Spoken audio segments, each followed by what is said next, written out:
Do do do do do do do do do do do do do. Extras. All this political turmoil and potential strife was already brewing when the party left Polaron, but they passed through Vistria so briefly on their way to Mount Pillar in the Shadowfell that they didn't get a chance to hear the rumors beyond learning the raw fact that the treaty had been accepted.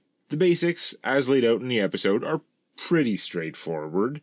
Some people like the treaty, or at least believe it's the best option. Others hate the very idea of it. Still others may see advantage to supporting one side or the other, and to inflaming the conflict. Of course, it all gets more complex from there, and the players tried to learn a lot more about it over this session and the following one.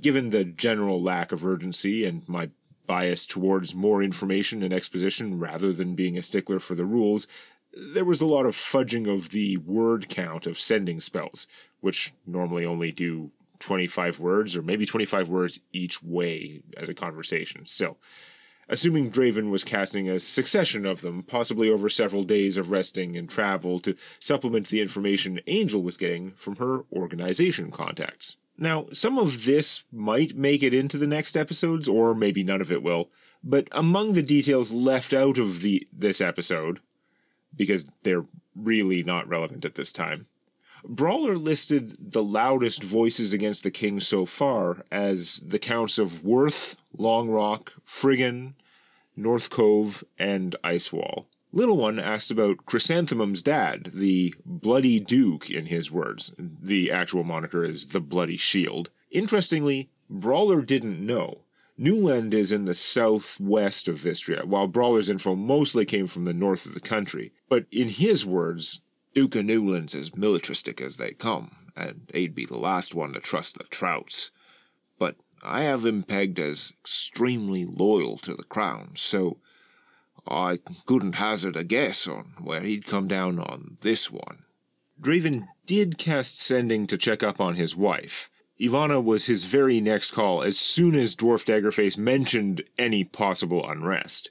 Draven wanted to make sure she was safe and was trying to decide whether to encourage her to hole up in the Basilica, where he did not yet know about the whole Gauntlet thing, but he was relieved to find out she'd already gone to stay at her parents' keep in Silverlode. That sounded about as safe as she was going to get, absent her player character husband. However, he didn't tell her about the immortality. Yet. Further, since we discussed a lot of this on and off throughout this and other sessions, here are some samples of different opinions of the treaty debate, just to give you an idea of how complex this whole thing is. For example, I found in my notes a probably unused conversation sample from townsfolk outside of Castle shortly after the treaty was proposed and before the details were supposed to be public. They say they'll give back half of Verandi. That's not true. They're only giving back the border forts. Why would the Trouts give anything back? I heard it was everything north of Dream Lake. Yeah, that's like half the country. No, it's not. It's more like a quarter. You people aren't listening. Why would the Trouts give anything back? The king would have to give something up. What kind of unholy pact has he made with them? I heard King Edward hasn't agreed to anything yet. We wouldn't even be talking about it if he hadn't signed the deal. If they didn't take it, we wouldn't hear a damned thing about the offer. As for more recent opinions, now that the treaty and the king's acceptance of it was all public, there are some native Vistrians who dislike the refugees due to stereotypes of them taking up resources and working for cheap, and whose response to the treaty is, why should we give this up for them? Though most would be hard-pressed to answer the obvious follow-up question, what are you giving up? There are, down on their luck, Vistrians who see the repatriated section of their brother nation as a new frontier where they might have a chance to start over. Many Verandi people, both nobles in exile and peasants alike, feel that this is a great thing. They can move back into their country and try to rebuild. Many others, and especially those whose ancestors did not come from the area being returned by the treaty, feel that the king of Vistria has signed away their birthright, giving the Diluvians some kind of actual claim to the rest of Verandi, as though such a claim would have any bearing on the real world. Military strategists, of course, uniformly point out the danger posed by doubling their borders with the Orcish lands of Gruul, but they also have all kinds of different strategic and tactical disagreements on the relative advantages, disadvantages, and potential risks and traps of trying to protect the citizens who move back into the repatriated lands, given the treaty's language concerning the number of soldiers, the overpopulation of Ankegs in the century and a half of the Kua largely letting them run wild, and the issues of KT spies, and whether or not it makes any difference in that regard, given the difficulty Vistria already has in constraining their invisible activities. Many less military-minded lords and ladies are positively drooling over the potential economic boom created by the return of the southern fisheries and the vast new land area for farming, though notably new mining prospects are quite limited, since the lands returned in the treaty stop short of Varandi's valuable Yamagure mountain range. Most of Varandi's forest area is also being retained by the occupiers. And of course, there are a fair number of native Vistrians who don't like spending resources to support the refugees, even with the artifact spoons, and think the treaty is a great excuse to send them back where they came from and let them become self-sufficient. As with the political strife, the split in the Hand of Sirius was imminent when the PCs returned from Polaron, but they didn't stick around long enough to see it brewing. The motivations for the split appear to follow similar lines to the civilian and noble reactions above, though it takes on a somewhat different flavor when it's a division in the kingdom's main intelligence and anti-supernatural agency. Every member of the Hand of Sirius, from the leadership to the clergy to the mundane guards, swears an oath. Sirius! To protect humanity from the threats that surround us. To guard the innocent from the wrath of the monstrous, to defend and preserve the line of the sons of Smith. Sirius! This I swear by my life. This I swear by my soul. This I swear to the crown of the kings of old. Sirius! This is the creed followed by Black and Draven. And yes, it's a little uncomfortable when Thiswell swears to protect humanity, but they take the oath seriously, and Thiswell seriously wanted access to their resources. He likes humans fine. The Gauntlet's justification, or excuse, depending on your point of view, was that the oath to the crown meant the nation and the line of the sons of Smith, and that if there was a conflict between the principles of protection and the actions of the sitting king, that their foremost duty was to humanity, to the innocent, to the line of the sons of Smith, and to the nation, the institution of the crown. Meaning, if they believe the king's actions endanger humanity, they can act against him. Though, even if you accept that reasoning, things get complicated since you presumably can't harm the king or his descendants, the line of the sons of Smith, and the whole thing is still really questionable unless you can find another heir to the crown who agrees with you. Clearly, Marcus Jonason, the Earl of Hanley, believes that the treaty gives too great an advantage to the Diluvians, and is setting up the resettlers of Varandi for failure. Presumably, the Diluvians and the Gauntlet believe this would result in a thinning and weakening of Vistria's defenses in some way, shape, or form, or that the freeze on naval construction would hamper them and aid the Trouts somehow, or who knows what other consequences they imagine. Maybe they're worried about the Empire concentrating more forces on the Illud. Certainly that's an argument they would use if debating their decision, but it's hard to imagine that being a major reason for turning against the sitting king. Would any of that be enough to justify espionage or even violence against loyalist nobles, the direct forces of the crown, or against what's left of the Hand of Sirius? That remains to be seen. One other note, though. Thiswell mentioned in the episode that Father Fields, who had previously told the party he was going to stop adventuring to focus on protecting the kings, was going to continue doing so. The thing is, Fields did not necessarily take sides in the Hand versus Gauntlet affair. He seems to be sticking with the Hand, with the current kings, by default, but he actually made clear to High Priest Matsomi that he sees the oath to the crown very literally. He will defend the kings with his life, but if a new king were crowned, his loyalty would be to that new king. How do you pseudo-kidnap an heir to the throne? I realize in our modern context this may sound weird, or even confusing, but just like how today important people and national leaders send their kids to prestigious universities all over the world, in medieval times it was somewhat common for royals and other nobles to send their kids to study abroad, though abroad in their much smaller world might have meant the next province over. Particularly the spare kids.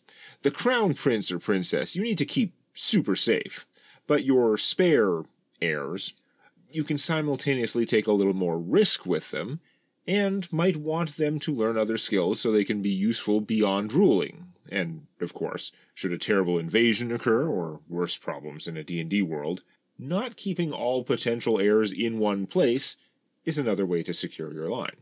This means, if you have 3 children, as King Edward von Smith of Vistria does, you will often have 1 or 2 of them away from home, probably staying with relatives. Relatives who also live in castles with appropriate defenses and such, but unfortunately, even in the royal bloodline, maybe especially in the royal bloodline, relatives are almost always jockeying for favor and may have other ambitions. So you can end up in this weird gray area where you want your son to return home, and your relative tells you it's not safe for them to travel at the moment. And since most communication is still not done through instantaneous magic, you can go through weeks or even months of Schrodinger's kidnapping where you're pretty sure you know exactly where your child is and who has them, but it's difficult to tell if that person is holding them as a bargaining chip against you, or is loyally protecting them from some kind of hardship. If somebody is motivated to keep the situation muddled and confused, it can remain very muddled for a surprisingly long time. And if you think your cousin, the Count of whatever, is holding your 3rd son as a hostage, you want to be very certain before you send, say, an army to retrieve them, or negotiate for them, or, as I say, a mess. So that is the current status of young Prince Eridan, who is 7 or 8 years old. Then there's Princess Haruyo, the only child of King Hondo of Verandi, heir to the throne in exile. I swear I had really good notes on this stuff, but digging through my junk, I've had a hell of a time finding the big everybody who matters to this Vistria bullshit and who's on which side file. I think it must have been on an app which no longer exists, which is a little frustrating. Anyway, most of my notes have Princess Haruyo as 15 years old, but apparently whatever I was using for the episode, or perhaps just my faulty memory, gave her age as 12, so we'll stick with that for now. Princess Haruyo was raised from birth knowing she would grow up to be the rightful ruler of a great land they did not control. That one day humanity would reclaim their birthright, her birthright, but that day may not come in her lifetime, just as it had not come for her elderly father or for his father before him. That the great enemy, the evil empire, the Kuatoa, intelligent monsters with invisible armies and spies and with deadly superpowered assassins, had destroyed the kingdom of her ancestors, pillaged it, and now those vile fish people held it against them. And so now, though it's unclear how she became convinced or by whom, Haruyo, heir to the throne of Verandi, decided that the treaty was unacceptable. You can't negotiate with monsters. And are you recognizing their title over 3/4 of the country? However it happened, the princess willingly ran off with some anti-treaty nobles and has been touring several northern cities giving fiery speeches against the so-called peace deal and against surrendering to the monsters, which, as an heir to the throne of the conquered land, is very helpful to their side of the propaganda war. Between her and the anti-treaty faction claiming that the, much less boisterous, Prince Eridan is on their side, they claim to have both sides of the royal bloodline, the Smith bloodline, backing their cause. and of course providing additional justification for the Gauntlet of Sirius to claim the crown is on their side. So Little One's player definitely said, "You're my junk," as often as it seems in the video. Probably more times, though it will feel more frequent the way I've adapted hours of gameplay into a fraction of time. However, I did change many of them. You see, in reality, more often than not, he actually said, "Cure my shit," but a couple of times he did say, "Cure my junk." Obviously, I wanted to pick a single version to keep it uniform, and although profanity is funny, and I'm not afraid of the shit word, I thought junk was more evocative because it implies a specific part of his anatomy. One of the parts of the anatomy that people, men specifically, tend to worry about a little extra when radiation is involved. If you were wondering, though, why I had Black, out of character, read the physical sign the first time, first, a lot of people who rewatch TDDC are actually just listening to it half the time, and as important as the visuals are to the show, in theory I'd prefer that almost everything can be followed by audio alone. But secondly, Little One's player just held up the sign, and Black's player actually did read the sign almost exactly like that, so I didn't have to make anything up. The perfect interaction was right there. Of course, if you were only listening and not paying close attention to the visuals, you might have missed when, at the end of listing the party's Shadowfell accomplishments, Rygax silently showed them his wrist scar, the scar they could only see because each of them had obtained an identical mark when gifting their essence to the bright seed within the dark tree. Well, almost silent. Rygax makes a brief grunt to emphasize the motion, because it would be out of character to speak of the secret aloud, but I still wanted that little hint in case it jogs the memory of anyone listening to the episode again later. A couple other points about this episode. I said like 100 people were killed by the Headless Horseman in Glasshire. According to my notes, it should have been a lot more. The death toll, including the other hamlets along the road, but mostly Glasshire itself, was supposed to total around 600. Also, the animation of the burning town, seen through Draven's scrying spell, apparently had some green flames. That was yet another color blindness error. Or rather, I had picked out a yellow initially, using the hex code so I don't mess it up, but partway through I felt that the contrast was a little off between the yellow and red-orange flames, and at that point I picked a duller yellow with less care, and predictably got something green because I cannot tell the difference. Again, these two colors, FFFF00 max RGB yellow and 00FF00 neon green, look functionally identical to me. I can only see the difference when they are literally side by side like this. And for those with fan theories about green flames mean the Outtro, if it was related to Al, one hopes I would have double-checked the hex code, because Al, and the lightning in the distance shots of his forest, is always hex 99FF99, which is RGB 153, 255, 153.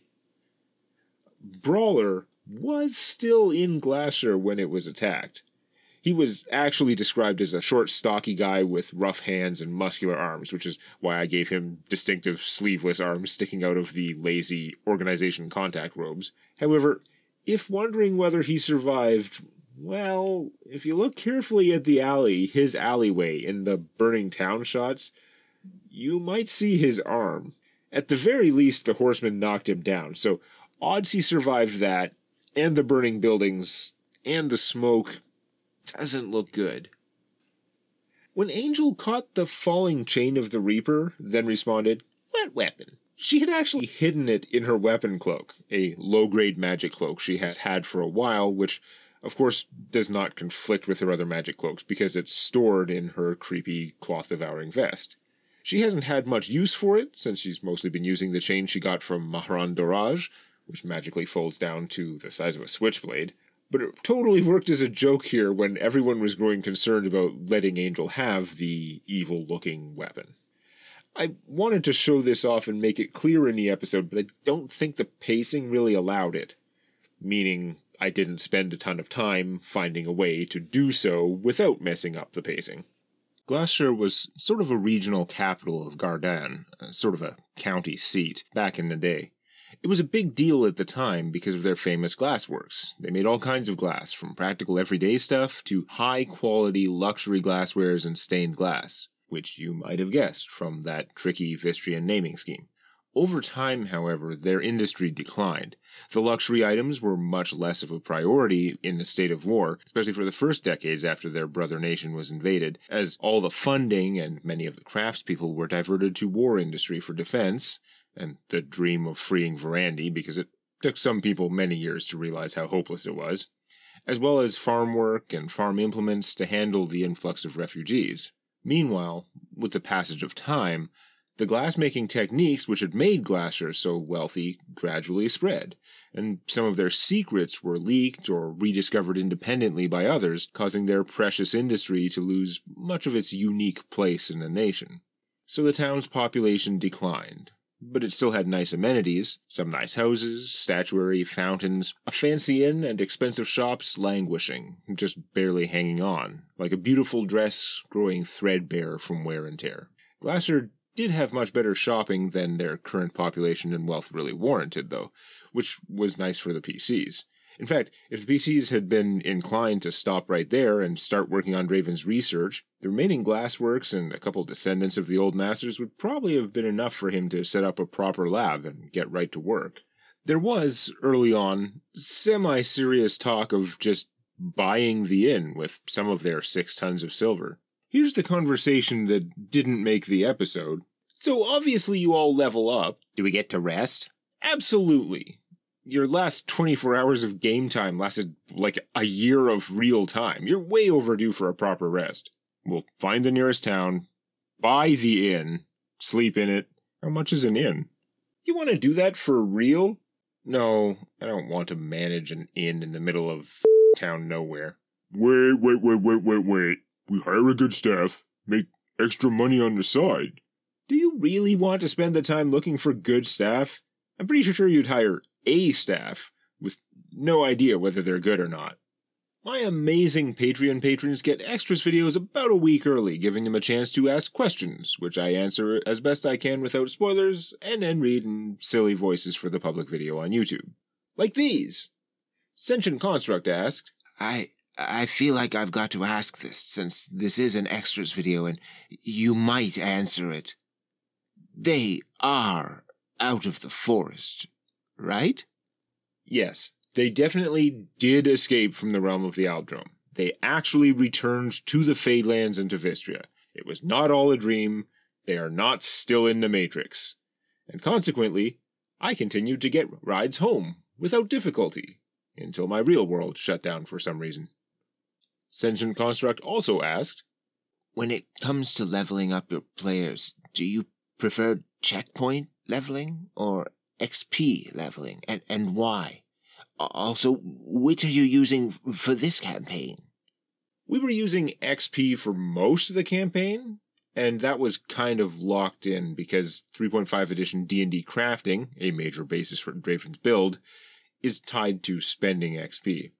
However, things kind of broke down as we spent countless sessions spread out over more than a year of real time, covering the Week of Hell, and I sure as hell wasn't keeping proper track of all the encounter XP in that time, including hiding from fast-flying scout thingies and all kinds of fake-out encounters in Al's realm. It basically devolved into checkpoints. Also, they gained 2 levels in a few days as is. Actual XP leveling, they probably would have gained even more, which gets silly pretty fast. I'm not sure which is better. Right now I'm leaning towards checkpoints just because the bookkeeping is death. Grim Reaper asked, why did Draven think Angel might have killed some of his relatives?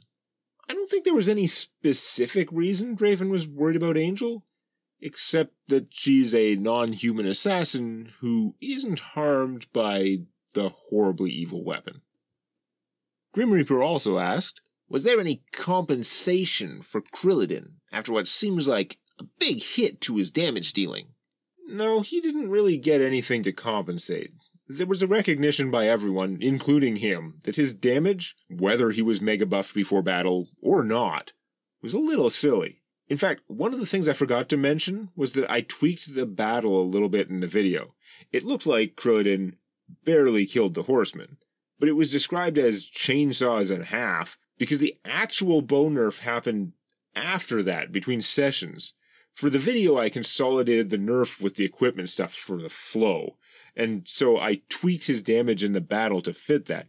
He actually hit the horseman with 9 arrows for a little over 200 damage, hence the chainsaw and 2 down the neck descriptions. The upside for him, if any, is that having spent most of his starting cash on the bow and not being around for as much treasure, he has a lot of unused equipment slots, meaning he has a lot of room to grow in that department compared to the long-term PCs. It would be expensive and tricky to boost his offense much further, but crafting gear could improve his defenses very efficiently, helping him to catch up rapidly and be less of a glass cannon if he wanted to go in that direction. Hyde Lawless asked, I gotta know, for Neogi politics, if the whole society is about how good you are at mind control and how much cooler your toys are than everyone else's, do they choose different thralls to ride around on for special occasions? Do they have a dominated Sunday best? Do they treat their mind thralls like designer dogs, dressing them up in fancy clothes and jewelry? They do now. Willful G asked, Did the players end up enjoying Rygax as a support NPC, or were they as annoyed as their characters were by the things Rygax wouldn't reveal to them? How much were their reactions exaggerated? It's hard to say exactly. Their reactions were clearly exaggerated even around the table. I think it's safe to say they were not as annoyed with Rygax out of character as in character. They were definitely irritated with him at times, and especially Little One, but they played it up, even OOC, because it's fun to all pile on and hate on an NPC together. Players don't need much of an excuse to get started, and that made it hard to tell how they really felt about him by the end. Rinsaku Blade asked, I am curious about what the other nations think about the treaty and the king's eventual acceptance. Would they be for it or against it? As the news slowly filters out to the other nations of the continent, it's safe to say that none of them love it. The people and leaders of Larik understand. This deal has echoes of the peace bond all over it, though, of course, there are some people who are still very pissed off about the peace bond. Among Tark's dwarves, who have increasingly close economic ties to the Illud and who suffer shipping losses every year along the Diamond Coast, they tend to see it as cowardice and a lack of unity against the Diluvian threat. And the elves have a similar view to that, though generally more nuanced and less severe, partly since they're conveniently cushioned from the war by geography, but also because they're inclined to take a longer view, even longer than the Dwarven Dons in their investments. So the elves are very aware of the long-term risks of anything that might shift the tide against their Illud allies. We'll have to see what Untor and the Orcs of Gruul think. Joshua Arnett asked, Is the horseman's head always in Al's realm, so that nobody can truly destroy it without passing through that asshole's trials? Al keeps a close eye on that thing. It's already massive hubris to hide it within a trial as they did. So yes, to permanently stop the horsemen, you would presumably have to deal with the Albtrom on their own terms. On the plus side, since the party just smote the rider outside of the Hells and Hell territories, it shouldn't be bothering anybody again for years. Maybe longer. Spencer G asked, Is the hand still in the possession of the Kalana Dialia? Or did the Gauntlet make off with that? It seems as though its history of causing misfortune to its possessors may have continued here at the very least. Thiswell was in charge of that project. If he's still at the Basilica, it seems very likely the goddess's amulet remains there as well. As slow as I feel like I was on this fairly unimpressive extras video, I've been getting work done on other stuff, so ultimately, I feel okay about it. Hoping to get out another Daggerface video soon-ish, though I tend not to focus on that as long as I'm making progress on TDDC, and I'm also working on little bits of new art and aesthetics I need for the upcoming TDDC 2 series as well, in the desperate, and probably doomed, hopes that after the main campaign hits the current endpoint, I can get out that first episode at about the same slow-as-balls pace as the releases you're accustomed to. We will see. I did also drop a 100-plus page Star Wars story for Lore Master patrons. I wrote it years ago, but doing a quick re-edit for this PDF, I think it holds up pretty damned well, except for the massive flaw that it's unfinished, and probably never going to be finished. But hey, maybe you'll enjoy that third of a story, such as it is. See what I wanted to do in the Star Wars setting years before we saw Mandalorian, Rogue One, or Episode 7. But as always, thanks to my Patreon patrons for generously keeping this channel running, with an extra thankful thanks to Athem Ordu, Albirio, Oust, Aurelius, Bettermare, Bessie, Critical Hit 20, Conlin, Darkwood, Dimon, Earl of Sanguine, Ecardia Thalion, Fireborn, Fey Crossroads, Fright Knight, General M.O., Gorefiend, Nine, Hakoon, John, Lieutenant Red, Lonito, Lord Abon, Malsendesh, MJ3D, Norgrin, OI1, Olderman, Overlord Thor, Pedro Rooney, Pontus, Prismcat, Ramar Ulfist, Repmark, Standerman, Skyter97, Starfall, Cygax, Tambu and June, Toshiro 7, Valis, Volkfang, W.A. Soul, Warsaw, Woodley, Zodrician, Zombie, and Mars Project, the members of the organization.